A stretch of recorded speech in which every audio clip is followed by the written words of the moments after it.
सबको जय मसीह की। आज हम देखेंगे यूहन्ना रचित सुसमाचार उसका 13वां अध्याय। और इस 13वें अध्याय में हम देखेंगे यीशु का चेलों के पैर धोना, और देखेंगे हम विश्वासघात की ओर संकेत। और इस अध्याय के अंत में हम देखेंगे नई आज्ञा और पतरस के इनकार का संकेत। तो आइए शुरू करते हैं यूहन्ना रचित सुसमाचार उसका 13वां अध्याय की पहली आयत। यीशु का चेलों के पैर धोना। फसह के पर्व से पहले जब यीशु ने जान लिया कि मेरी वह घड़ी आ पहुंची है कि जगत छोड़कर पिता के पास जाऊं। फसह का जो पर्व होने वाला था, और इस समय यीशु मसीह को ये महसूस हो गया, ये पता था कि इस समय वो घड़ी आ गई है कि मैं इस सांसारिक जो शारीरिक शरीर है इसको छोड़ के अपने पिता के पास पुनः चला जाऊं। तो अपने लोगों से जो जगत में थे, जैसा प्रेम वह रखता था, अंत तक वैसा ही प्रेम रखता रहा। और शुरू से लेकर लास्ट तक यीशु मसीह अपने जगत के जो लोग हैं उनसे बिल्कुल सेम वैसा ही प्यार रखता रहा। जब शैतान सिमोन के पुत्र यहूदा इस्करियोती के मन में यह बात डाल चुका था कि उसे पकड़वाए, और शैतान ने जो यहूदा है इसके मन में ये बात डाल दी थी कि वो यीशु मसीह को पकड़वाए।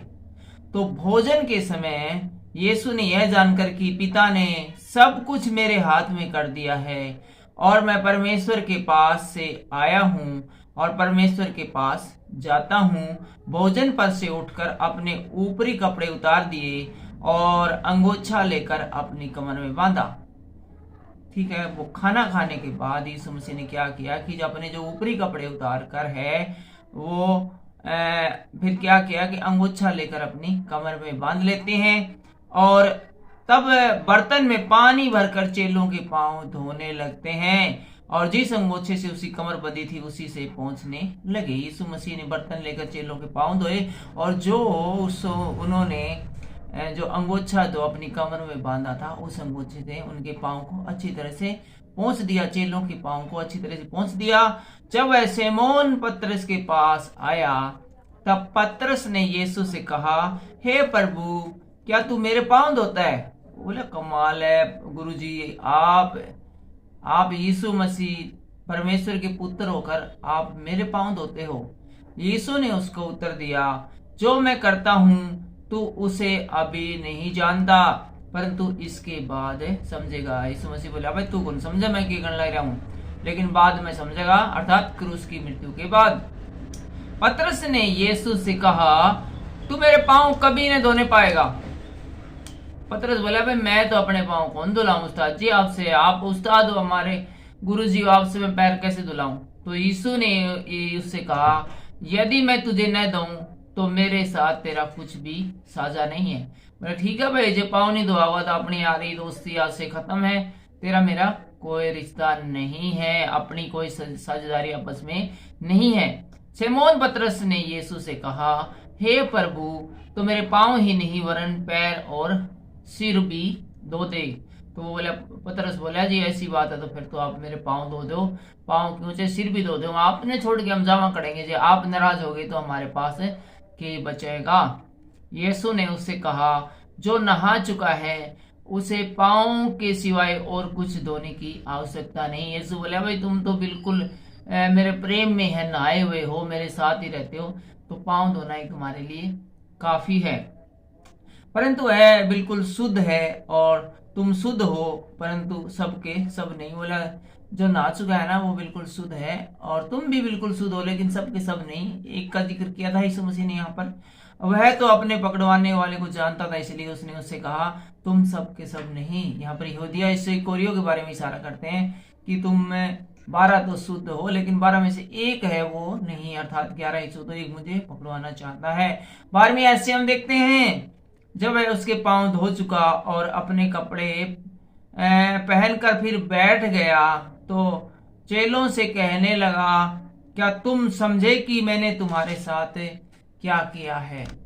तुम मुझे गुरु और प्रभु कहते हो और ठीक ही कहते हो, क्योंकि मैं हूँ। यीशु मसीह बोला, मैंने जो पांव धोए तो अरे इसका मतलब तुम समझेंगे भाई क्यों धोए हैं, मैं तुम्हारा गुरु हूँ, तुम मुझे गुरु कहते हो और ये कह के तुम ठीक ही करते क्योंकि मैं वास्तव में तुम्हारा गुरु हूं।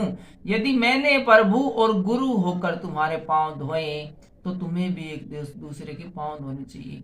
तो यीशु मसीह बोला तुम मुझे बड़ा मानते हो और प्रभु तक मानते हो और मैं हूं भी, तो मैं तुम्हारी नजर में बहुत बड़ा हुआ। और यदि मैं इतना बड़ा होकर अपने चेलों के पांव धोता हूं तो ऑन द फ्यूचर तुम्हें भी ऐसा ही करना चाहिए, क्योंकि मैंने तुम्हें नमूना दिखा दिया है कि जैसा मैंने तुम्हारे साथ किया है तुम भी वैसा किया करो। यीशु मसीह ने बताया कि यहाँ पर मैंने एक उदाहरण रख दिया है, एक एग्जाम्पल रख दिया, एक मॉडल रख दिया तुम्हारे सामने कि जैसा मैंने किया है वैसा ही तुम भी किया करो। मैं तुमसे सच सच कहता हूं कि दास अपने स्वामी से बड़ा नहीं और न भेजा हुआ अपने भेजने वाले से। जो जो रिप्रेजेंटेटिव होता है वो अपने बॉस से कभी भी बड़ा नहीं होता है, और जो भेजने वाला होता है वही बड़ा होता है, नहीं कि वहां पर पहुंचने वाला। तुम ये बातें जानते हो और यदि उन पर चलो तो धन्य हो। और 18वीं आयत में लिखा है, मैं तुम सब के विषय में नहीं कहता जिन्हें मैंने चुन लिया है उन्हें मैं जानता हूं, परंतु यह इसलिए है कि पवित्र शास्त्र का यह वचन पूरा हो, जो मेरी रोटी खाता है उसने मुझ पर लात उठाई। अब मैं उसके होने से पहले तुम्हें जताए देता हूं कि जब यह हो जाए तो तुम विश्वास करो कि मैं वही हूं। तो यहाँ पर प्रभु यीशु मसीह बताते हैं कि जैसा भविष्यवक्ताओं की किताबों में लिखा हुआ है कि जिसने मेरी रोटी खाई उसी ने मेरे ऊपर लात उठाई, तो ये जो लिखा हुआ था ये अभी ये पूरा होने वाला है। और जैसे ही ये पूरा होगा तो तब तुम विश्वास करना कि जो कुछ लिखा होता पूरा हुआ, अर्थात मैं परमेश्वर का बेटा हूँ। यहाँ पर जो उसको यीशु मसीह को जो पकड़वाने वाला है यहूदिया इस्करियोता, उसके बारे में यीशु मसीह एडवांस में बताते हैं। मैं तुमसे सच सच कहता हूँ कि जो मेरे भेजे हुए को ग्रहण करता है वह मुझे ग्रहण करता है, और जो मुझे ग्रहण करता है वह मेरे भेजने वाले को ग्रहण करता है। यहाँ पर पिता और पुत्र का आपस में क्या रिलेशन है, क्या संबंध है और क्या कम्युनिकेशन है और क्या पावर है एक दूसरे की, उसके बारे में बताते हैं यीशु मसीह कि पिता पुत्र एक है, और जो पुत्र का आदर करता है वो पिता का भी आदर करता है, और जो पिता का आदर करता है बेटा उसका आदर करता है। और यहाँ पर 23वीं आयत से हम पढ़ते हैं, विश्वासघात की ओर संकेत। ये बातें कहकर यीशु आत्मा में व्याकुल हुआ और यह गवाही दी, मैं तुमसे सच सच कहता हूं कि तुम में से एक मुझे पकड़वाएगा। उसके बाद यीशु मसीह प्रार्थना करते हैं और प्रार्थना के बाद कहते हैं कि तुम में से एक मुझे पकड़वाने वाला है। चेले संदेह से कि वह किसके विषय में कहता है एक दूसरे की ओर देखने लगे। उसके चेलों में से एक जिससे यीशु प्रेम रखता था यीशु की छाती की ओर झुका हुआ बैठा था। समौन पतरस ने उसकी ओर संकेत करके पूछा, बता तो वह किसके विषय में कहता है। तब उसने उसी तरह यीशु की छाती की ओर झुके हुए उससे पूछा, हे प्रभु वह कौन है? यीशु ने उत्तर दिया, जिसे मैं यह रोटी का टुकड़ा डुबो कर दूंगा वही है। जब ये बात यीशु मसीह ने बताई कि तुम में से एक मुझे पकड़ाएगा, तो सभी चेले एक दूसरे से पूछने लगे कि कौन है भाई, वो कौन है। तो वो यीशु मसीह से पूछ रहे थे, यीशु मसीह जी वो कौन है जो आपको पकड़ाएगा? तो यीशु मसीह ने कहा कि जिसको मैं रोटी का टुकड़ा दूंगा सब वही है, और जिसने टुकड़ा डुबोकर, और यीशु मसीह ने टुकड़ा डुबोकर शमौन इस्करियोता के पुत्र यहूदा को दिया। यहाँ पर हम देखते हैं कि यहूदा का जिक्र है वो सीधा कहीं भी नहीं लिखा हुआ यहूदा, बल्कि उससे पहले शमौन इस्करियोता उसके पिता का जिक्र हमेशा हुआ है, ताकि लोगों के अंदर किसी प्रकार का कंफ्यूजन ना हो कि ये यहूदा कौन था, और समझ जाए कि यहाँ पर जो यहूदा है वो शमौन इस्करियोता का जो छोरा है उसका जिक्र कराया गया है। टुकड़ा लेते ही शैतान यहूदिया इस्करियोता में समा गया। तब यीशु ने उससे कहा, जो तू करता है तुरंत कर, परंतु बैठने वालों से किसी ने न जाना कि उसने यह बात किस लिए कही है। तो यीशु मसीह ने जैसे ही टुकड़ा उसके अंदर उसके मुंह में दिया, यहूदा के उसके अंदर तुरंत शैतान है वो समा गया। और यीशु मसीह ने कहा कि जो तुझे करना है जल्दी कर, अर्थात तू मुझे अब पकड़वाने वाला है ना, तू जल्दी से पकड़वा दे, क्योंकि वो समय आ गया है कि तू मुझे पकड़वाए। यह यहूदा के पास थैली रहती थी, इसलिए किसी किसी ने समझा कि यीशु उससे कहता है कि जो कुछ हमें पर्व के लिए चाहिए वह मोल ले, या यह कि कंगालों को कुछ दे। और यहूदा है वो अकाउंटेंट था, और जिसको खजांची भी बोल सकते हैं हिंदी में, वो था। और सारा खजाने का और उनके जो पैसों का हिसाब किताब है वो उसी के पास रहता था। चेलों ने समझा कि ये कुछ खरीदने के बारे में कह रहा है, या फिर कह रहा है कि कुछ कंगालों को दान वगैरह देना हो तो वो दे दो। 30वें आयत में लिखा है, अतः वह टुकड़ा लेकर तुरंत बाहर चला गया, और यह रात्रि का समय था। जैसे ही उसने टुकड़ा लिया उसके अंदर शैतान घुस गया, और टुकड़ा लेते ही तुरंत वहां से उन 11 और चेलों को, यीशु मसीह को छोड़कर वहां से चुपचाप निकल लिया। और 31वीं आयत में हम देखते हैं नई आज्ञा। जब बाहर चला गया यहूदा इस्करियोती, तो यीशु ने कहा, अब मनुष्य के पुत्र की महिमा हुई है और परमेश्वर की महिमा उसमें हुई है। यदि उसमें परमेश्वर की महिमा हुई है तो परमेश्वर अपने में उसकी महिमा करेगा, और तुरंत करेगा। हे बालकों, मैं थोड़ी देर और तुम्हारे पास हूँ, फिर तुम मुझे ढूंढोगे, और जैसा मैंने यहूदियों से कहा, जहां मैं जाता हूं वहां तुम नहीं आ सकते, वैसा ही अब तुमसे भी कहता हूं। मैं तुम्हें एक नई आज्ञा देता हूं कि एक दूसरे से प्रेम करो, जैसा मैंने तुमसे प्रेम रखा है, और वैसा ही तुम एक दूसरे से प्रेम रखो।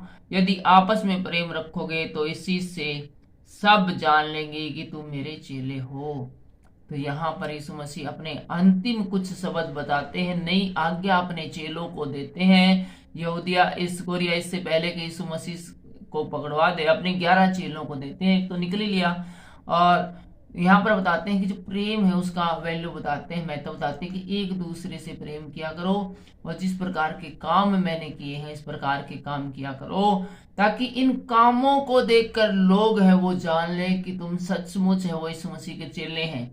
अब मान लो हम चेले तो हैं यीशु मसीह के, और काम करें शैतानों वाले, तो हमारे कामों से लोग यही समझेंगे कि हम शैतान हैं और हम यीशु के चेले नहीं हैं। अर्थात हमारे कार्य ऐसे होने चाहिए कि लोग तुरंत ये जान ले कि हम यीशु मसीह के चेले हैं। हम नहीं, हमारे काम बोलने चाहिए।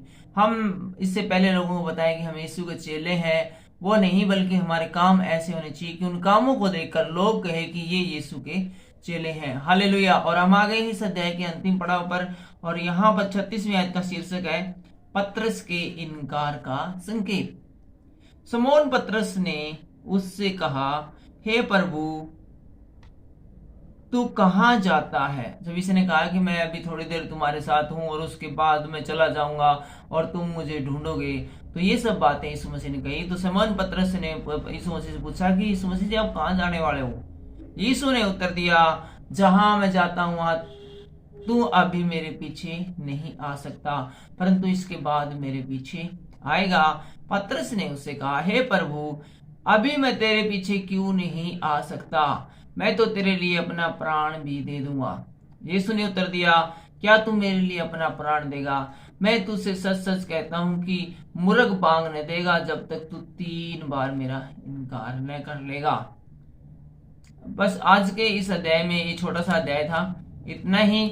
अगले वीडियो में, अगले अध्याय में हम देखेंगे 14वां अध्याय, यूहन्ना रचित सुसमाचार उसका 14वां अध्याय, और इस 14वें अध्याय में हम देखेंगे परमेश्वर तक पहुंचने का मार्ग देखेंगे हम, और पवित्र आत्मा की प्रतिज्ञा भी हम देखेंगे।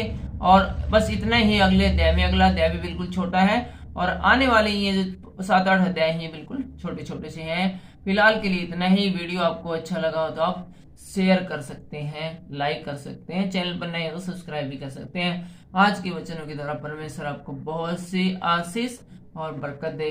सबको जय मसीह की।